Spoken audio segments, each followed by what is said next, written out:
My name's Steve Marin, Sydney-based drummer, born and bred. Been playing drums for a while. It started in my teens, but music started way beyond that for me. I was growing up my parents are Chilean. I was the first one in the family born in Australia. So with the music that they always listened to back from their country, I kind of grew up playing that stuff. So my trip into music didn't start with drums, and I picked that up probably 10 years after I started actually really digging music, and it came later on in my teens. But I kind of got the bug at 13, 14, and this is it. This is all I do now. I think like maybe my brother's band, and again, they were doing lots of the traditional stuff, and it was actually a band that my dad formed in 1977 and was kind of taken over by the next generation of kids that kind of came through.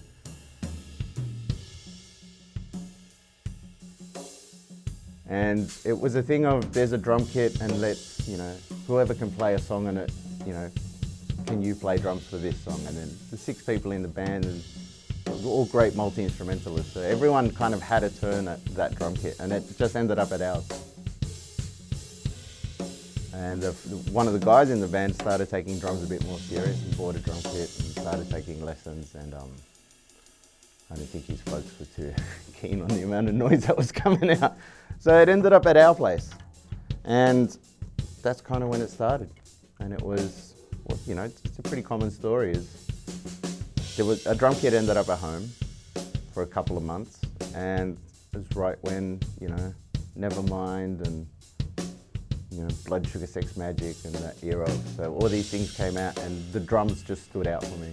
And having one at home, I thought, I'll start playing along to this stuff. And it was kind of weird extremes of getting heavily into, in the beginnings, heavily into like Afro-Cuban stuff, and then I guess what was labelled as the grunge sound of the time. So kind of polar opposites there. That's kind of where it started anyway for me. And it felt like there was nothing in the middle. Well, at least at that time, it was like, but totally, Chad Smith to guys like Enrique Pla, who most people wouldn't know who that is, but phenomenal drummers, and both in different, different. They're worlds apart, these 2 drummers, but they were the ones that really kind of got me. Coming into when I started playing drums, they were the first things that kind of stood out. It was that era of the Chili Peppers, Pearl Jam, Nirvana, then obviously finding out of all these other people. But I was never into, the pop music of the time, even as a youngster. So I think that the main influences for me were the ones that stood out in my head when I started playing drums. And then after that it was, I just kind of dig it all. There's some things that I'm better at and some things that I'm not as good at. But most people would, it's easier to label someone, you're the guy that plays Latin music, right? Even the term Latin, there's a pretty wide umbrella there. So, I know a couple of things of Latin music, but there's a lot there.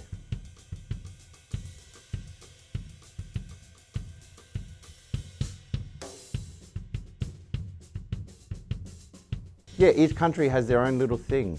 What I did notice was the introduction of African slaves throughout the Americas, and it's such a terrible, point in history, but the richness that came out of that unfortunate thing was some amazing music. And when you talk about Latin America or Latin music, it's everything from Mexico down to Argentina. So and there's so many countries and things that pop out, and every country has their little, the little sweet spot. There's certain things that I love from each country about their folkloric music. And the good thing about growing up in the playing at least Chilean folkloric music, was that you picked up on all the other folkloric styles from all the other countries. So it's kind of cool to be exposed to that. And none of that stuff really has drum kit in it. So you'd find the more Afro-based kind of rhythms, you know, the Peruvian stuff, the Brazilian stuff, the Cuban, all the Caribbean, Colombian, that you really hear the big Afro influence, and I absolutely love that stuff. I love exploring it. I'm no master of it at all, but it's something I've always dug. You know, I'd say it's my stronger point, but it's not my strength though.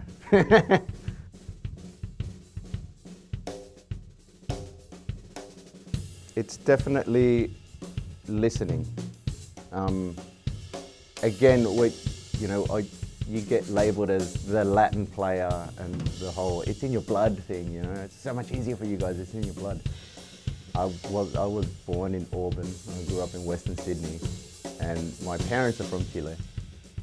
So I have no blood connection to Afro-Cuban or Afro-Peruvian or Afro-Brazilian. I just really like it. So I'd say learn it the way I did, which is just, you know, find things that you like to hear.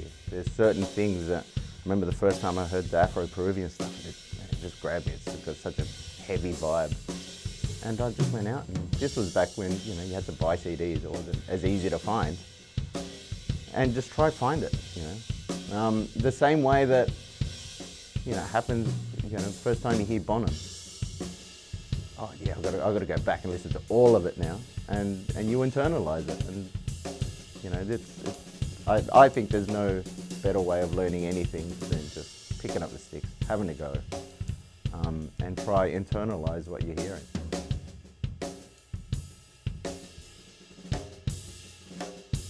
Within the last few years, I've spent most of my time at the Capitol Theatre in Sydney.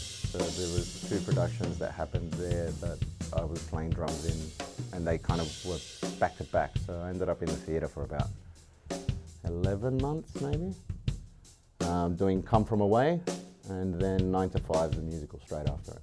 And they just happened to be in the same theatre, which is handy, but change of scenery would be nice too. Walking into the same pit, same orchestra room, and same stage door, and it was good. You know, I was very happy to be working, and especially in seemed to be tough times for a lot of people. So I never took that for granted that I actually had work, and it was great. And it's after the lockdown stuff, it's kind of good to be playing 8 shows a week where you're just behind the kit and constantly playing. So it felt like in the lockdowns, I'd come across times where I'd, you know, have a bash around in the garage and go, oh man, I'm losing my chops. I'm just not playing anymore, you know, and I wasn't really motivated to be practicing. But as soon as I got back into that mode of just playing 8 shows a week, it's like, oh, there it is, it's coming back, it's slowly coming back.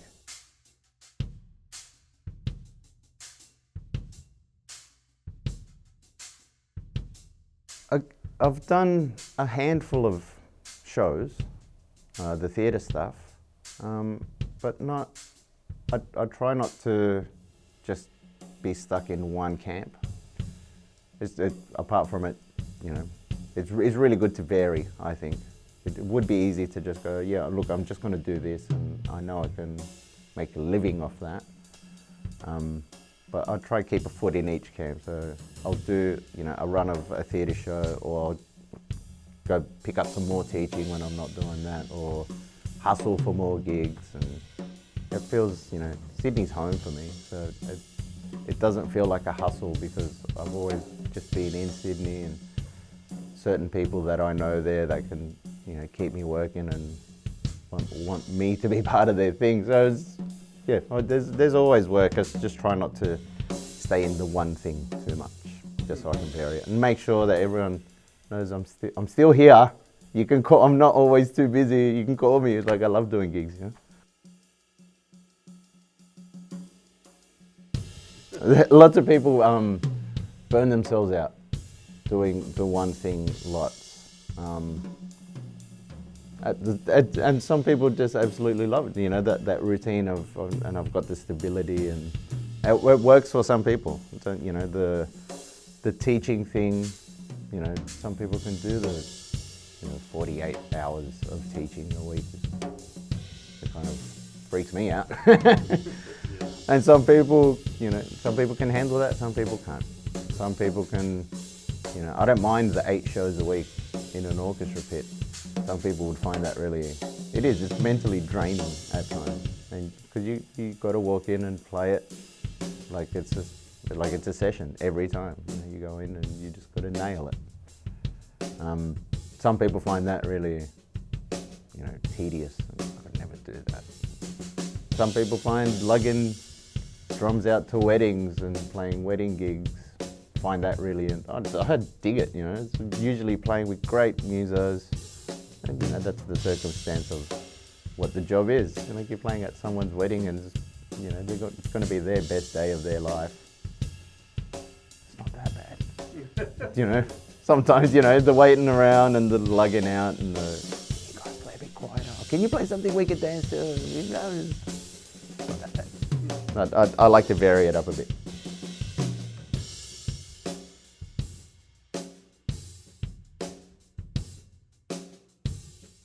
I think it's something that catches up to most people. I've had times in my life where it's really caught up to me, and I haven't been in the greatest space. But again, it's the handling thing. Some people just handle pressure so well. I don't. It really gets to me. I don't know if you can agree, but look at how, I always think back to my dad in cases like that. Like, man, he worked his guts out. Even to this day, he's a 4.5, 5 hours sleep kind of guy. He's retired. He's just kind of, he could, he handled it well. I'd be a wreck if I did what he did, working 2.5 jobs and, playing with bands in the evening and having 2 kids at home and then training our soccer teams and waking up, Saturday mornings. We'd get home from a gig at 2 and he'd be up at 6:30 on his only day off to go and, put nets up on the goalpost. But I wouldn't handle that, it's too much for me. So some people can, some people find it harder.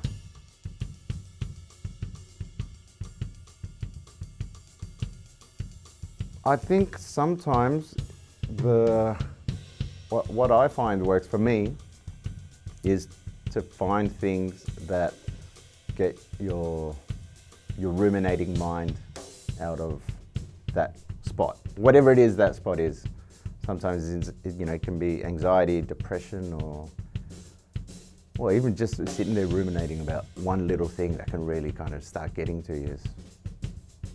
I think we have, for any of the drummers out there, we have such a great way of getting things out on this. So it's, the drums really do put a smile on my face anyway. Yeah. But yeah, I guess see what you can find. There's not one thing, if I had the answers, if anyone had the answers, it would be awesome. But, and don't be scared to seek help. I think that's one of the biggest ones, especially amongst men. The communication is really, it can be a hard one for some guys to just admit that, hey, I'm not doing well, I kind of need a bit of a hand.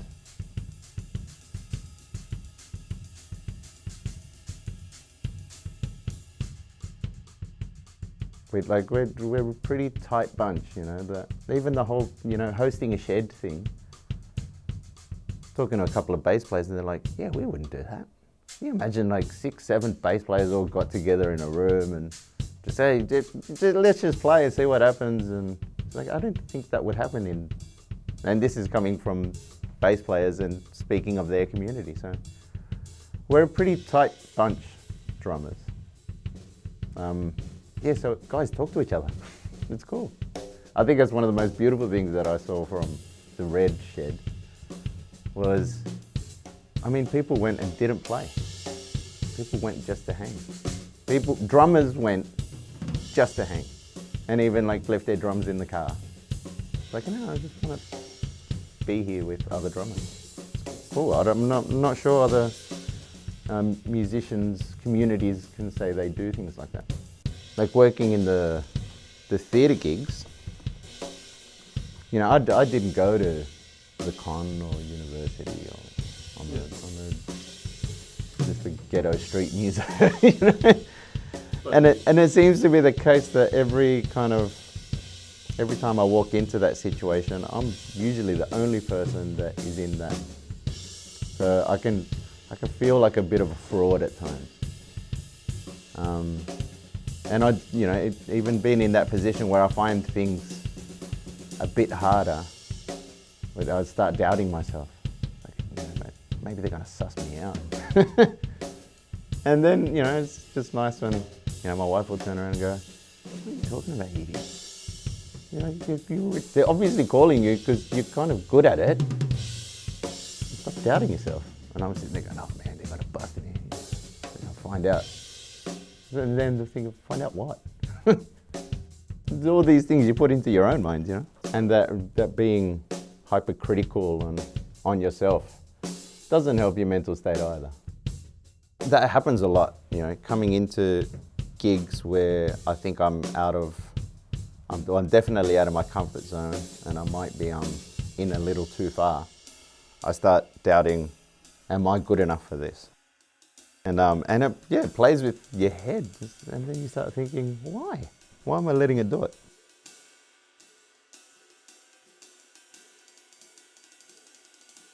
Drums are therapy when I'm not, you know, in the best headspace, but drums can also be the thing that puts me into that space because, you know, I've kind of made it, it's my choice for this to be my living. So drums get me out of that space, drums put me into that space, so it's a weird one. I haven't hit that point yet. I think like everyone else, there's days you wake up and you go, "Oh man, I really don't want to go in today. I don't want to." It's not because I hate it or I'm sick of it or I just, you know, same way like my kids will wake up and go, "I really don't want to go to school today." It's like, yeah, well, you kind of have to. I don't want to go to work. Not, you know, I don't hate my job. I love it, but sometimes just don't want to go in. So I'm not at the point yet where I'm really hating on it. Even, you know, my job is, well, can be, playing really boring bar gigs. It's not at the point where I'm hating it yet. I have no idea if it'll come, and it might, you know. Yeah. Playing since high school. It's from 17. I joined a group that was part of the Music of Viva in Schools program. So I was in year 12 when that started. So we'd be doing high school workshops and regional touring. And it was great in year 12 because I was doing less schooling and it was essentially just do your HSC. So I could still, you know, do tours up to Coffs and do a run of school shows while I was in school. And then, you know, I'm probably still am if I happen to go back to any kind of studying that I'd do in my old age, but I was a terrible student. So after school, and you know, these guys, essentially it was felt, you know, close to a full-time job, and I thought, you know, I'm not really ready for any kind of tertiary education. I didn't know what I wanted to do. So I just went straight into gigs. I said, let's see how long I can keep this up. And yeah, my parents were always pretty cool about that. They were, you know, they were never you have to go to uni and you have to become a, you know, architect or something. But they were really cool in the sense where, especially, you know, the things that stick out. You know, I remember my dad just saying, whatever you do, just do it really good. And you'll be fine. If it is drums, kind of weird choice, but just do it good and everything will be cool. Never do it half-assed. And yeah, that kind of stuck with me. So yeah, I just made that decision then. It's like, I'll try this music thing to see how long I can last until I actually have to get a real job. And what's that, 25 years? Haven't had a real job yet.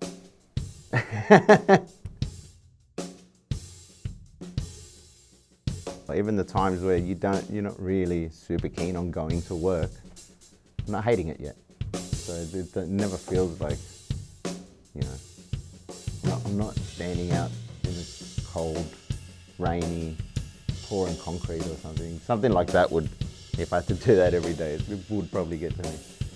And I get to hit these things every day, and it's awesome.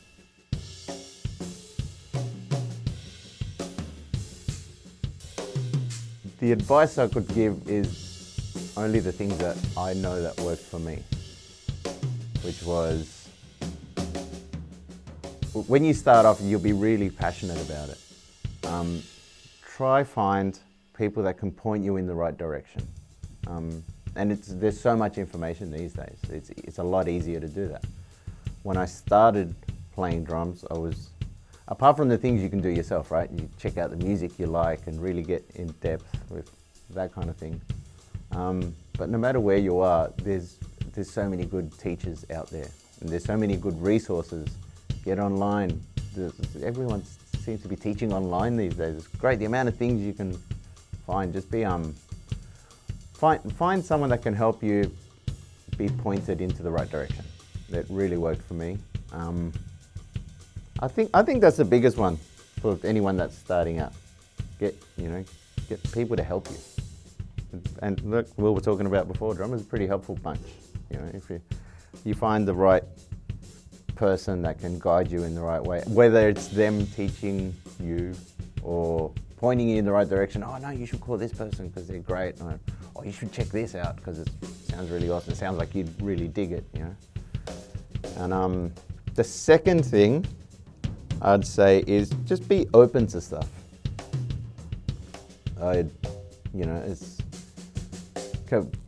Being 14, 15, I remember, I was never into pop music at all. It was maybe a bit of Boys to Men. I can't believe I'm admitting that. It was just things I didn't hear as a kid. And I always loved music. I just never got into the radio stuff. And everyone at school would be talking about Michael Jackson and Guns N' Roses. And I just never had. And then I had to come back into that world and get into that music. But be open to things. If you're all about metal, right? Well, and I don't know much about metal, but if that's solely your thing, your drumming will become, I think, so much more eclectic and you gain so much checking out other stuff. There's so many things you can learn from so many places, people. Just be open to things, I think. Yeah, that's cool. Yeah, and then let it all be cool. You actively go out and try to listen to some traditional Turkish music, let's say, or anything like that. Just get out there, check it out. Who knows? You might really love it. I never thought I'd be bitten by the Afro-Cuban drumming bug, and I think it's probably the one that's gotten to me the most out of everything. And I'm not even close to being a great Afro-Cuban drummer, but it is one thing I like, and I actively went out and sussed it out and tried to find the people that knew more than what I did pre-YouTube. Man, imagine we had YouTube back then. Things would have been so much easier. I had to get the tape off the guy that got a tape from somewhere else, and then you'd tape that tape, and then you'd play the crap out of it and it would rip. And you just couldn't get your hands on material. It was really hard. So you had to find the people and try to help you and point you in the right direction and show you things. So yeah, just be open to stuff, I think.